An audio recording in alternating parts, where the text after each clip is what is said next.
نحمدہ ونصلی ونسلم علی رسولہ الکریم بسم اللہ الرحمن الرحیم۔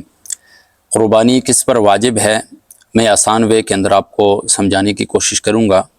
دیکھیں، قربانی کے لیے مسلمان ہونا ضروری ہے، غیر مسلم کے اوپر قربانی واجب نہیں ہوتی ہے۔ اسی طرح قربانی کے لیے عاقل ہونا ضروری ہے، مجنون اور پاگل کے اوپر قربانی واجب نہیں ہوتی ہے۔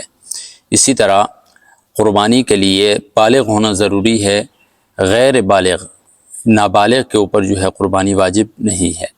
اسی طرح قربانی کے لیے مقیم ہونا ضروری ہے، مسافر پر قربانی واجب نہیں ہوتی ہے۔ اور آخری چیز، قربانی کے لیے صاحب نصاب ہونا ضروری ہے، جو صاحب نصاب نہ ہو اس پر قربانی واجب نہیں ہے۔ باقی چیزیں تو آسان ہیں، یہ آخری جو چیز ہے صاحب نصاب کیا ہے، کون ہوتا ہے، اس میں تھوڑی سی تفصیل ہے۔ میں آسان انداز میں کوشش کرتا ہوں آپ کو یہ چیز سمجھانے کی۔ دیکھیں، کسی کے پاس سونا چاندی ہو، اس کو نصاب میں شمار کیا جائے گا۔ اسی طرح مال تجارت ہو، مال تجارت کا مطلب یہ ہے کہ دکان کے اندر جتنا بھی سامان پڑا ہوا ہے اس تمام سامان کی قیمت لگا کر وہ بھی نصاب میں شمار کیا جائے گا۔ یا آپ نے کوئی چیز خریدی ہے، کوئی گاڑی خریدی ہے، کوئی گھر خریدا ہے، کوئی پلاٹ خریدا ہے، یا اس کے علاوہ کوئی سامان خریدا ہے بزنس کی نیت سے آپ کے پاس گھر میں پڑا ہوا ہے، اس کی قیمت کو بھی نصاب میں شمار کیا جائے گا۔ اسی طرح آپ کے پاس کیش پڑی ہوئی ہے، اس کیش کو بھی نصاب میں شمار کیا جائے گا۔ اور اسی طرح آپ کے پاس گھر میں ضرورت سے زائد سامان پڑا ہوا ہے۔ ضرورت سے زائد سامان کا مطلب یہ ہے کہ وہ سامان جس پر پورا سال گزر گیا ہے اور اس کو استعمال نہیں کیا ہے۔ عموماً گھروں میں آپ نے دیکھا ہوگا عورتوں کے پاس برتن پڑے ہوتے ہیں، ڈنر سیٹ وغیرہ ہوتے ہیں، وہ پورا سال گزر جاتا ہے، اس پر وہ استعمال نہیں ہوتا ہے۔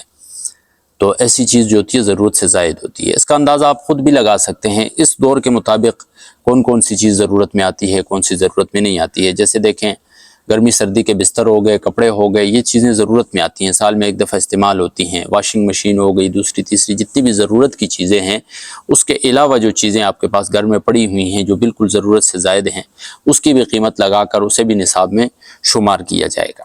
اب یہ تمام چیزیں آپ کر کے اس کے بعد آپ قرضہ اس سے نکال لیں گے۔ یعنی آپ کے پاس بالفرض لاکھ روپے قرضہ ہے، یا 50,000 قرضہ ہے، 2 لاکھ قرضہ، جتنا بھی ہے وہ تمام قرضہ آپ اس اماؤنٹ سے نکالیں گے۔ اب قرضے کے اندر جو ہے یہ چیزیں بھی آتی ہیں، یعنی آپ رینٹ کے مکان میں رہ رہے ہیں تو اس کا کرایہ بھی آتا ہے، وہ بھی آپ نکالیں گے۔ اسی طرح بجلی کا بل آپ نکالیں گے، گیس کا بل آپ نکالیں گے۔ اسی طرح اگر دکان ہے تو دکان کا کرایہ ہو گیا، دکان کے بجلی کا بل ہو گیا، یہ تمام چیزیں آپ اس سے منہا کریں گے۔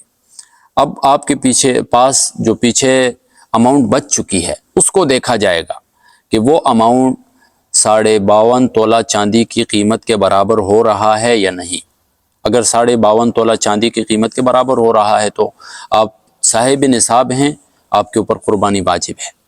اگر وہ اماؤنٹ جو آپ کے پاس رہ چکی ہے وہ 52.5 تولہ چاندی کی قیمت کے برابر نہیں ہے تو آپ صاحب نصاب نہیں ہیں، لہٰذا آپ پر قربانی بھی واجب نہیں ہے۔